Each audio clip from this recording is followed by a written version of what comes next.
How do you create a zero trust policy for admin access?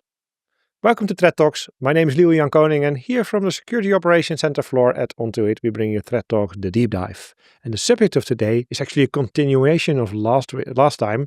That was about step 4 of zero trust. And we ran out of time, so now we continue today. Let's get on to it. Welcome to Threat Talks. Let's delve deep into the dynamic world of cybersecurity. Let me introduce our guest of today, Rob Maas, Field CTO of Onto-It, and always working to make as many environments as possible zero trust proof. Yeah. Right, Rob? Rob, last time we talked about step 4, step 4 in zero trust of the 5-step program. Really quickly, it is about actually making the policy in firewalls, in endpoint protection, in SaaS solutions. Yeah, enforce your security. To enforce security, yeah. So everything we thought we identified we need to do for, say, the CRM system or Office 365, whatever, we're now going to implement. Correct. And in this discussion, we had a lot of discussion, a lot of details that we talked about, but one thing, major item, we said, hey, we're going to make a separate episode about, and that's about admin access. Why? Because there's so many admins need to do so many very dangerous things. It's a problem in itself. It's a bit like privileged identity management. Yeah. Probably another episode, another day. So let's talk about that a bit. But maybe we should really quickly also go to all the steps. So, like, could you summarize a little bit the problem here and how we deal with it in zero trust? So let's start with the problem is that administrators in most companies need to have a lot of access to a lot of different systems. That also means for attackers they are a nice target, because if you can get an administrator account, you probably can access a lot of systems and of course do a lot of harm. So it's really important to have very strict policies around those administrative access. And before we can go there, we need to go over step 1, 2, and 3. We of course already discussed, so I do it very briefly. But the first step is that you need to create a protect surface from where the administrators can work. What we typically see, that will be a jump box or a jump host, sometimes referred to as a bastion host, but it needs to be something that you can isolate. So really see as a protect surface. So what you're saying is, suppose I'm a sysadmin or someone with some kind of big privileges, my identity as a regular user doing emails and stuff and chatting and all that, which I can do on my laptop, I cannot also do my admin tasks. You should prevent that. Yeah, because then that's a nice bridge to step 2. That if you want to do that, that means in step 2 you need to say, okay, but also all my clients are allowed to access all these other systems, because an administrator should be allowed to do that if he uses administrative credentials, and you want to prevent that because then you're opening up a lot of flows, and it means that your blast radius is also very big if an administrator account. So not using a stepping stone makes it very dangerous, because lateral movement becomes fairly easy. From one client you can access a lot of systems. So you should make it really, really hard to get first to your jump box, and then from, of course, the jump box very specific to all those hosts. So that's already step 2. We define the traffic flows. Only administrators should be able to access this jump box, but the jump box itself should be a separate protection, so we can define this flow. Okay. So the jump box itself probably has a lot of access, but to get into there, in step 3, the controls preventing that from happening is going to be massive then. Correct. Yeah, because we know this is one of. Hey, I'm a sysadmin. I don't want that, because I simply want my laptop want it to be easy. So maybe you should find a different job. Now we can make it, if you do zero trust well, you can make it easy and not that intrusive. Of course, if you do security, there will be some measures that are being intrusive, which you can make it fairly easy for an administrator to do his job. Yeah.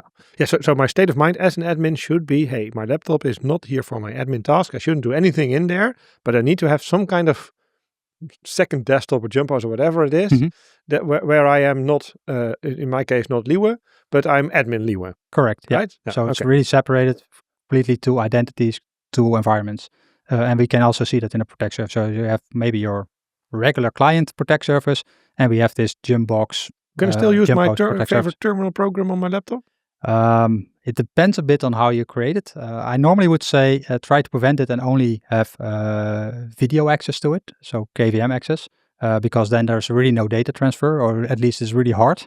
But it depends a bit on your policy.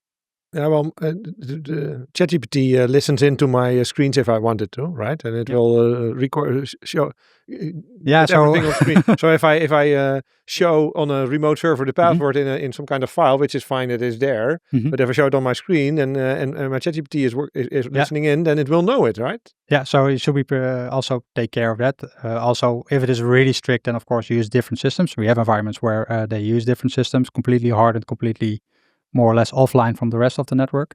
But what we see with most customers in regular administrative tasks is that the administrator is allowed at least to, for example, do a remote desktop to a Gymbox. Yeah. So the stepping stone for isolation. Yeah. Authentication. You mentioned authentication. The second thing. So we have these protect services. Maybe quickly, step 3 is where you define your controls. Of course, for those Gymboxes, you want very, very strict controls and make sure that it is completely locked down. And then step 4, we go to the policies. And one of those policies is, of course, create your segment and define who's allowed to get access to that segment. And that should be very strict. So identity, normal username, password, I would say is a bit too weak. I would say add client certificates, not that hard to do. Even especially if you want to make it a bit more harder, even add another factor. So your certificate is a factor, but then also add, for example, a multi-factor token to get access to that Gymbox. So really limit it down. Maybe they are only allowed to access that Gymbox from the office. So there are a lot of policies you can implement to make it really, really strict, and you just have to wait what works so the for inbound firewall policy towards the stepping stone is from a group IPs.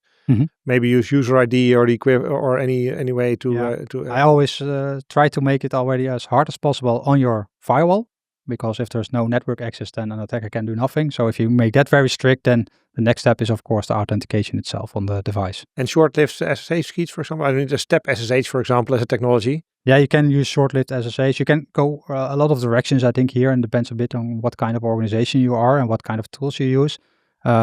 But working with privilege access management, so generate short-lived SSH tokens to get access is an option. To get to that machine, because we all know once we are at the machine, this machine has to have a lot of capabilities. There's really no way around. We can pretend that we do all kinds of very specific administrative tasks needs to happen. So we need to have a way to do it as safely as possible. And doing privilege escalation, privilege access management is one way of doing it. Very short-lived sessions, request access to the particular system. And then you can also decide to do that on the same way from the jump host to the host that you manage. So you can make it as strict as possible. But make it at least very, very strict. What can I do on this jump host? Checking my email, for example. That should be a no-go. All internet access should be excluded. So all internet access, because so you're crippling me as a sysadmin. It depends on the rest of your network, how you arrange things. But you need to have other ways to get data that you probably need to maintain, or maybe you need to update your containers to get it there. So then you need some internal systems. And it can be a file share, but it can be a container registry, depending on what you manage, where the jump host can access to get the data that you need to deploy to your machines. Yeah, but your machine only needs to have administrative access to the internal system, but never outside. Yeah, the worst thing that can happen, more or less, is if a remote access tool is being installed by an attacker on your jump box, because then he can remotely control all the things in your environment. So how do I update this machine, for example? Say it's a Linux machine, and I want to do an apt update. Yeah, so you can work with proxies and then have a proxy that pulls in all the updates. So you can do that for app, but also for Windows it exists. Should do it anyway, probably. Yeah, you should do it anyway. So the system, of course, what we said, the Gymbox is very critical. Even if it doesn't have internet access, doesn't mean you don't have to update it. So I always should say this is one of those critical systems that you always want to have updated. And you can do that by a proxy. And you can even have proxies that will first validate all the downloads, make sure the hashes are correct.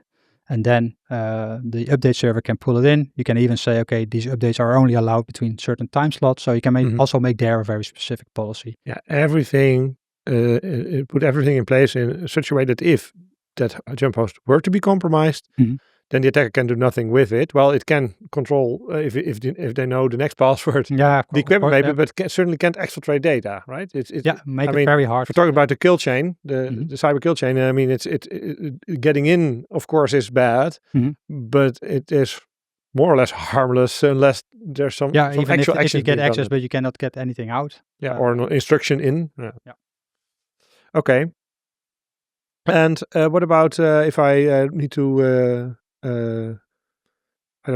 compile stuff, or I want to get some stuff from GitHub on that, or I want to install Helm charts, or I want to get an image. You're saying that is not allowed from this jump box directly. It needs to go through a different system that has a whitelisted list of things that that can be done. Then. Yeah, always use proxies for that. Make sure that everything you pull in is also scanned, of course. You don't want an attack we see nowadays more often is containers that are being infected by malware and then just pushed to the container registry. If there's no good oversight on those images, then you might pull in an image with different kind of Trojan. In a Trojan, just hidden in a container image.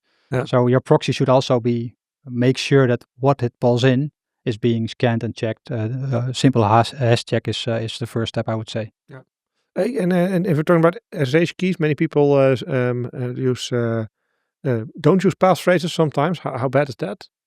So so I have my private key on my jump host to connect to systems. Do you want me to type in the? I always would say only a key is not sufficient because maybe your key gets stolen. So always use more factors, and then it depends on what can you do within the organization. Client certificate is quite easy. It's more or less the same as an SSH token, but I think a multi-factor token outside of your system makes it really strong. Mm-hmm. Okay. Well, those are some clear pointers on how to build a stepping stone. It has somehow a huge resemblance to what we do ourselves, actually. Yeah. That's probably not by accident. But we don't see that often within organizations. It is this strict. Yeah, so still a lot of organizations. Well, I see with most organizations nowadays is that they have separate accounts. So that's also... Well, looking back 10 years ago, instead of your normal user. 10 years ago, 10 years ago, it was quite normal to see using people the same username for also administrative tasks. So those users were often even domain admin. Nowadays, we see separate accounts. Domain admin that has an email address. That shouldn't happen. Yeah. So and nowadays we see at least separate accounts, but still a lot of administrative tasks are being executed from the client itself that has internet access and can access everything.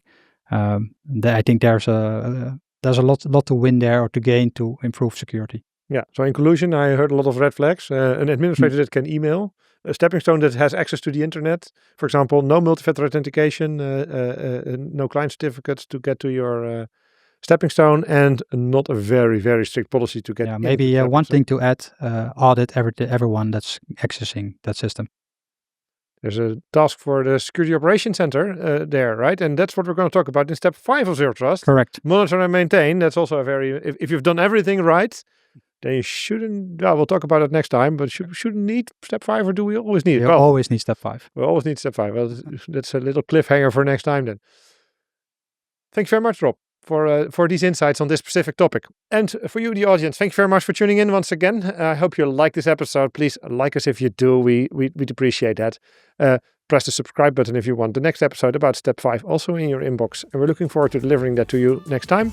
And here from the Security Operations Center, Florida, onto it. Thank you once again. Bye-bye.